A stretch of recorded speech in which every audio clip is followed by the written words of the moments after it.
So you've been mixing a while. You can hear the difference between mono and stereo, but did you know that there's an entire world in between? Keep watching to learn about the power of mid-side processing. Hey guys, Joey here, and in today's video, I'm going to demystify mid-side EQ and stereo width. If you've been watching YouTube tutorials trying to get better at mixing, you've probably heard this term and wanted to try it out yourself. You've probably also been told that this concept is too advanced for you. Well, I'm here to tell you that whether you're ready to use it or not, this is a great way to learn how you're affecting your stereo field. I'm going to lay out a few definitions and show you how to apply it to any mix. Let's jump right in. Mid-side processing refers to anything that affects the middle of the stereo field and the sides of the stereo field separately. If something is in the middle, it's being evenly recreated on both of the speakers or both sides of the headphones. It's pretty much anything that's mono or center panned in the mix. This will most commonly be like a kick, bass, or a lead vocal.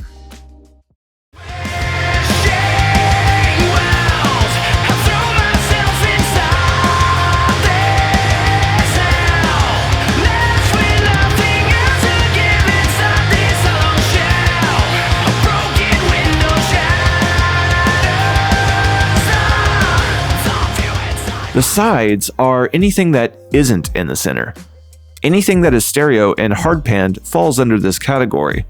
This could be anything like cymbals, background vocals, guitars, keys, etc., etc.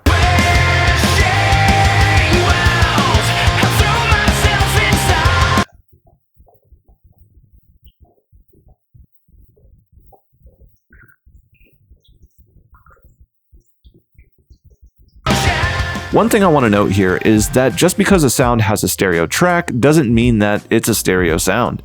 The content on the left and right speakers have to actually be different. So you can't just duplicate a guitar track and pan it without any further processing to widen it. Luckily, there's tons of stuff you can do to get that wide sound, but we'll get to that soon. Okay, so what kind of mid-side processing is there? Well, the most common one is EQ.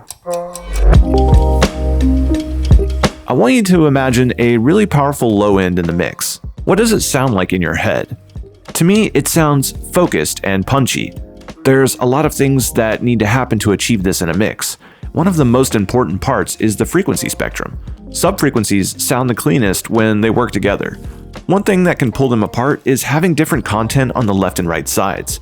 Check out this mix.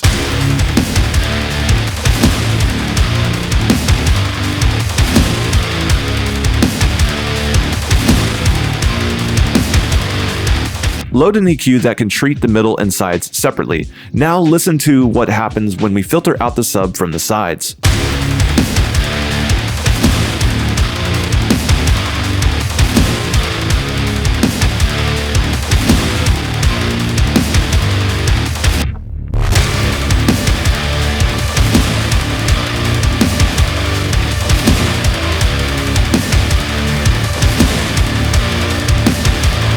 The subfrequencies are centered and the whole mix is cleaner for it. There's some other really cool uses for this technique higher up on the frequency spectrum. If your lead vocal is center panned and the guitars are hard panned, you can treat them separately on the mix bus without changing the track EQs. Check it out.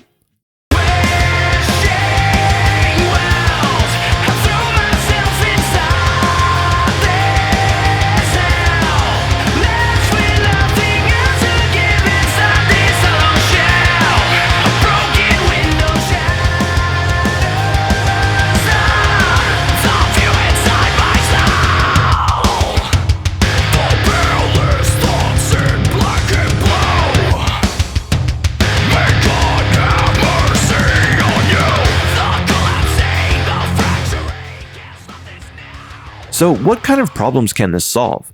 Well, if there are frequencies in the vocals that are clashing with the guitars, you can cut a frequency on the midband and boost that same frequency on the sideband.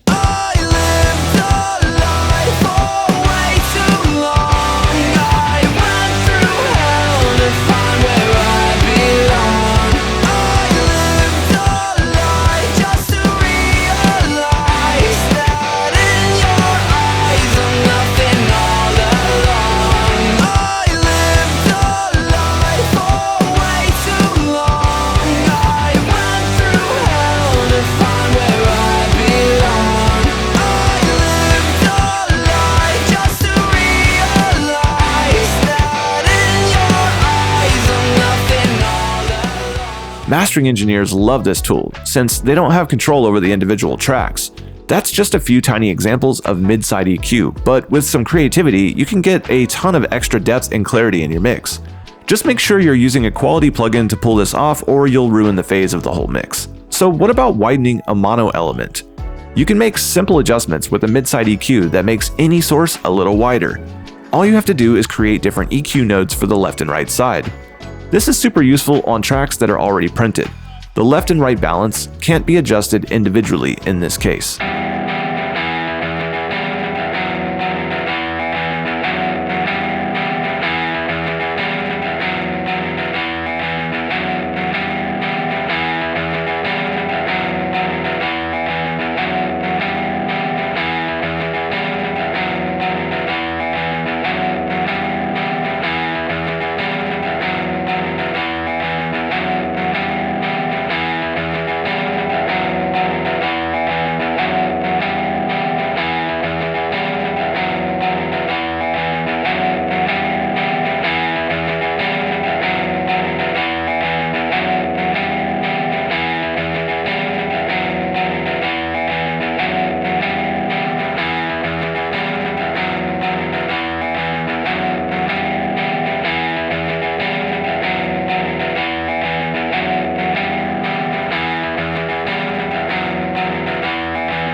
Want a more complex widening sound? Try a widening plugin.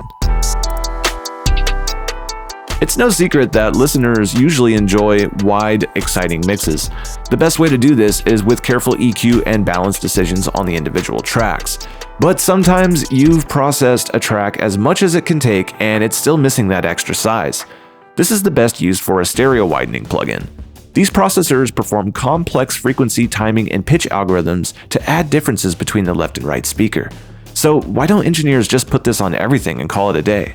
Well, many widening plugins sound pretty cool in stereo, but they ruin the phase coherence if a mix is played back in mono.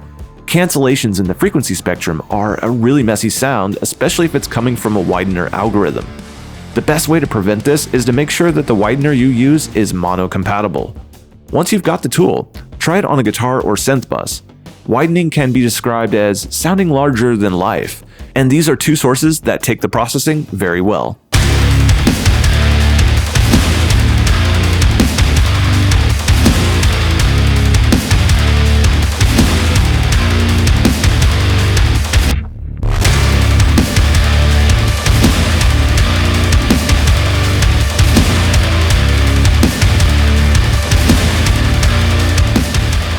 This doesn't just make the sound more exciting, it actually creates more room in the center of the mix. This can also be used for the opposite effect. If something is supposed to sound mono, you can run a widener to make a stereo sound more mono. Because the processor is mono compatible, this usually has a really clean result.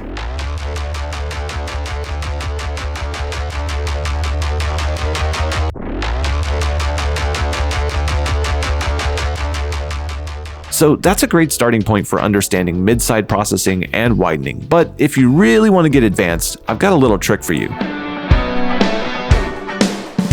You can actually use plugins to create mid-side processing on any source with any tool.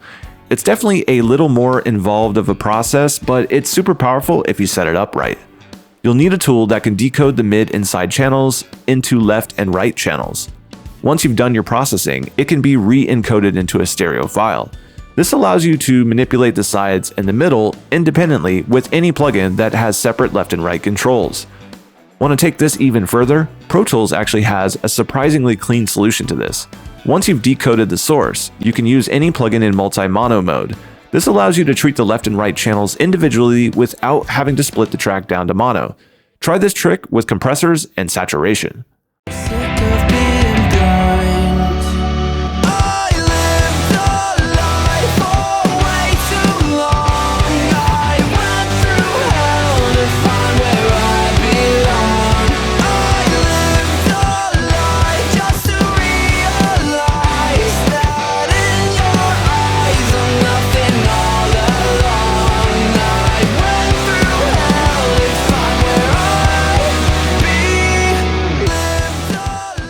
Many DAWs have this capability, so if you want to implement this trick, check your DAW's manual. And that's it. We've defined the mid-side approach and showed how manipulating it in your workflow can add clarity to any mix. We also covered how to make a sound appear wider and how to apply mid-side processing to any source. If you're still a beginner, I suggest trying this stuff right away, but maybe not leaving it in the final mix, until you feel confident, of course. It takes a while to truly hear what this stuff is going to be doing to the frequency spectrum. Got any questions? Leave them in the comments below and I'll try to answer as many of them as possible. If you want to start exploring the world of mid-side processing, check out JST EQ. This EQ gives you tons of control when shaping a sound. Make static and dynamic EQ adjustments in mono, stereo, left, right, mid, side, it's all there. Any frequency adjustment you need to make, JST EQ can get it done. Thanks for watching, and if you like this video, hit that subscribe button. Don't forget to check the links in the description below and tap that bell to get notified whenever we upload new videos. Until next time, happy mixing.